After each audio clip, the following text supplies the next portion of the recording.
अस्सलाम वालेकुम। आज हमारा लेक्चर नंबर 3 है आइडियल फ्लूइड डायनेमिक्स का। इससे पहले हमारे 2 लेक्चर्स थे जिसमें हम फिज़िकल प्रॉपर्टीज़ की बात कर रहे थे फ्लूइड की। आज भी हम लेक्चर नंबर 3 में फिज़िकल प्रॉपर्टी की बात करेंगे जिसका नाम स्ट्रेस है। आए देखते हैं। ये हमारे पास स्ट्रेस है, ये इसकी डेफिनेशन और ये इसका फार्मूला लिखा है। अब हमने बताना है स्ट्रेस है क्या। स्ट्रेस एक फोर्स ही है जो सरफेस के किसी पॉइंट पर एक्ट कर रही होती है, वो हम स्ट्रेस कहते हैं। अब इसका फार्मूला देखें, जब हम किसी एक पॉइंट, अब हमने पूरी सरफेस की नहीं बात की, हमने कहा किसी एक पॉइंट पर एक्ट कर रही होती है, तो जब एक पॉइंट की बात आ जाए तब हम वहाँ पर लिमिट यूज़ करते हैं। तो फार्मूला देखें, P is equal to limit del S approaches to zero del F over del S. ये फोर्स है और ये पॉइंट है सरफेस का, कोई सा भी हमने छोटा सा हिस्सा लिया हुआ है। ये इसकी डेफिनेशन और ये इसका फार्मूला है। आगे देखते हैं। मेन जो सा नेक्स्ट पार्ट है वो ये है। मेन बात यहाँ से शुरू होगी। आपको बस याद यही करना है कि स्ट्रेस क्या है। स्ट्रेस एक फोर्स है जो सरफेस के किसी भी एरिया पर एक्ट करती है और उसका फार्मूला करना है। ये सिर्फ आपको समझने के लिए, ये याद करने की इतनी ज़रूरत नहीं होती, ये प्रेजेंटेशन वगैरह में पूछ लिया जाता है। अब इसमें बात की है टू साइडेड ओपन सरफेस की। वो ऐसी होगी जैसे कोई एक प्लेट है, ठीक है।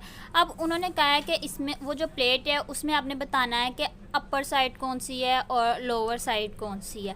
अब अपर साइड हम इजीली कह सकते हैं, आसानी से कह सकते हैं, जो ऊपर वाली सरफेस होगी, हाँ जी, वो अपर फ्लूइड है, और जो नीचे वाली होगी वो लोअर फ्लूइड होगी।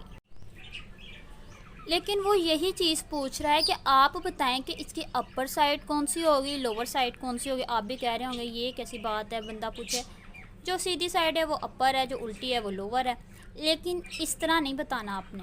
इसमें वो बात कर रहा है, जी हाँ जी, मुझे स्ट्रेस के मुताबिक बताएं, स्ट्रेस को लेकर चलें और मुझे बताएं कि इसकी अपर साइड कौन सी होगी, लोअर साइड कौन सी होगी। ये देखें, इसको इसने अपर कहा हुआ है और लोअर, ये नीचे वाली को लोअर कहा हुआ है। देखते हैं इसने कैसे कहा है। उसने कहा है जिस तरफ इसका आउटवर्ड ड्रॉन यूनिट नॉर्मल होगा वो इसकी सीधी साइड होगी, और जो सी उसकी अपोजिट साइड होगी वो उसकी उल्टी साइड होगी।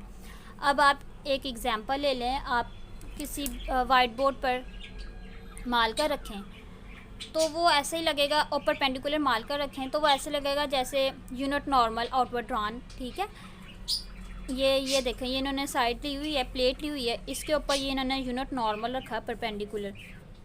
तो ये कह रहा है ये इसके आउटवर्ड ड्रॉन यूनिट नॉर्मल है, तो ये इसकी अपोजिट सीधी साइड है, पॉजिटिव साइड है, और जो सी इसकी नीचे वाली है वो लोअर फ्लूइड है। आपको समझ आ गई होगी, जिस तरफ outward unit normal drawn vector होगा होगा वो हमारे पास अपर फ्लूइड होगी, और जो सी उसके ऑपोजिट होगी वो हमारे पास लोअर फ्लूइड होगी। हमने बात कर ली प्लेट की भी, हमने ये भी बता दिया कि ऑपोजिट, पॉजिटिव और नेगेटिव साइड कौन सी है, सीधी और उल्टी साइड कौन सी। अब हमने इसको ये बताना है कि स्ट्रेस को लेकर जब हम फोर्स लगाते हैं तो हमारे पास क्या होता है। अब ये देखें, ये स्ट्रेस वेक्टर है। स्ट्रेस वेक्टर हमारे पास किसी ना किसी एंगल पर फोर्स है। फोर्स एक वेक्टर है, किसी ना किसी एंगल पर अमल करेगी, ठीक है। कोई भी एंगल है, किसी मतलब फोर्स है तो जाहिर सी बात है अमल करेगी।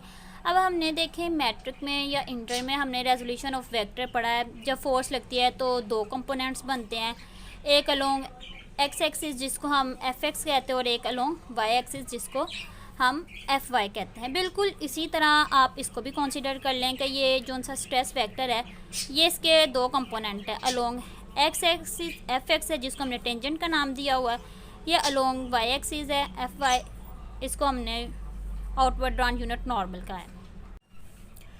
अब ये पैराग्राफ देखें, then the stress exerted by the lower fluid on the upper fluid to the surface is positive. अब वो क्या कह रहा है, जब जो सी ये लोअर फ्लूइड होगी ना, ये जब स्ट्रेस लगाएगी ऊपर की तरफ, अपर फ्लूइड की तरफ, तो जो हमारे पास सरफेस बनेगी उसको हम पॉजिटिव कहेंगे। देखें, हम प्रॉपर्टीज़ पढ़ रहे हैं फ्लूइड की, फ्लूइड के बारे में बात कर रहे हैं। ये जो सारी सरफेस है, पॉइंट है, ये कुछ भी हम फाइंड कर रहे हैं, हम क्या करें, फ्लूइड के अंदर ही मालूम कर रहे हैं। ये जो लोअर फ्लूइड होगा ना, ये जब फोर्स लगाएगा ऊपर की तरफ, अपर की तरफ, तो इसको हम पॉजिटिव लेंगे। देखें, जब हम कोई एक्शन लेते हैं उसका रिएक्शन आता है इक्वल एंड ऑपोजिट। इसी तरह जब अपर फ्लूइड होगी वो जब फोर्स लगाएगी लोअर की तरफ तो वो नेगेटिव होगी। इस पैराग्राफ में यही बताया गया। ये देखें, ये जो लोअर फ्लूइड है ये जब फोर्स लगाएगी ऊपर की तरफ तो जाहिर सी बात है ये पॉजिटिव लेंगे इसको, जब ये लोअर फ्लूइड है नीचे की तरफ फोर्स लगाएगी तो हम इसको नेगेटिव लेंगे। देखें नेक्स्ट पैराग्राफ में वो क्या कह रहा है। ये जो हमारे पास पॉइंट P है, इस पर जो स्ट्रेस है, ये देखें ये पॉइंट P है, इस पर ये स्ट्रेस है, वो किसी भी सीमत से आ सकती है, इधर से कहीं से भी आ सकती है। अब इस पॉइंट P पर ये स्ट्रेस लग रही है, इसको इन्होंने क्या कहा हुआ है, नॉर्मल स्ट्रेस, और ये जो सी स्ट्रेस ली हुई है इसको शेयरिंग और टेंजेंशियल स्ट्रेस कहा हुआ है। ये जो पॉइंट P है इस पर ये जो सी स्ट्रेस लग रही है इसको नॉर्मल कहा है, और ये जो स्ट्रेस है इसको टेंजेंशियल और शेयरिंग स्ट्रेस कहा है। ये देखें,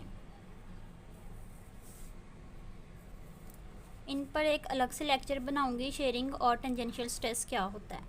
नेक्स्ट देखें, पहले तो हमने ओपन की बात की, अब हम क्लोज सरफेस की बात करेंगे। नेक्स्ट बात हमने करनी है क्लोज सरफेस की। ऊपर हमने बात की जी फ्लूइड है, फ्लूइड के अंदर हमारे पास ओपन साइडेड सरफेस है, वो हमने सारा डिस्कस कर लिया। अब हमारे पास उन्होंने कहा आपके पास फ्लूइड के अंदर क्लोज सरफेस है, उसको बताएं। अब इसकी आपको एग्जांपल देती हूँ। आपके पास एक बलून है, बलून के अंदर फ्लूइड क्या है, लिक्विड की तरह का ही मादा एक, उसके बलून के अंदर ना गुब्बारे के अंदर आप पानी डाल के ऊपर से गिरा लगा दे, बंद कर दे उसको, फिर उसी पानी वो जो सा आपके पास बलून होगा ना उससे किसी लिक्विड में, किसी मतलब के पानी वाले टब में डुबो दें, तो वो उसको इस अंदाज में ले लें। ठीक है कि आपके पास एक क्लोज सरफेस है, उसको आपने फ्लूइड के अंदर डुबो दिया। सेम ऊपर वाला केस ही है। उन्होंने कहा है जब ये देखें, ये अंदर वाली साइड है फ्लूइड की और ये बाहर वाली साइड है। जब फोर्स अंदर से बाहर वाली साइड पर लगेगी तो उसको हम पॉजिटिव कहेंगे। जब फोर्स कह रही स्ट्रेस, जब स्ट्रेस बाहर से अंदर की तरफ लगेगी तो हम इसको नेगेटिव कहेंगे। ऊपर ओपन साइडेड सरफेस थी, नीचे क्लोज साइडेड सरफेस थी। अब नेक्स्ट देखें, उन्होंने कहा है कि जो स्ट्रेस है ये वेक्टर क्वांटिटी है और it may not be same in all directions. ये MCQs वगैरह के लिए आपसे पूछ लिया जाता है। नेक्स्ट रिजल्ट है कि अगर फ्लूइड रेस्ट पर हो तो क्या होगा।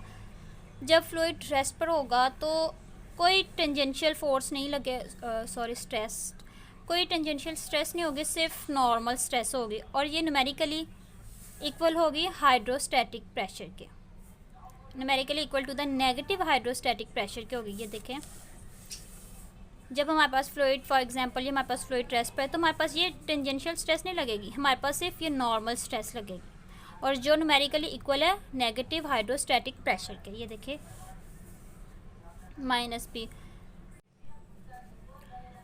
देखें जो नेगेटिव साइन है -P, ये हाइड्रोस्टैटिक प्रेशर है of the fluid is opposite direction and normal के, ये नॉर्मल के ऑपोजिट डायरेक्शन होगा। अब नेक्स्ट उन्होंने प्रेशर की डेफिनेशन नई अंदाज में बताई है, the compressive normal stress of the fluid. ये इन्होंने प्रेशर की डेफिनेशन बताई है इस स्ट्रेस को लेकर। अब हमने बात की है फ्लूइड रेस्ट पे था, अब फ्लूइड मोशन में जब होगा फिर उसके अंदर क्या होगा, there are also shearing stress in addition to normal stress. फिर उसके अंदर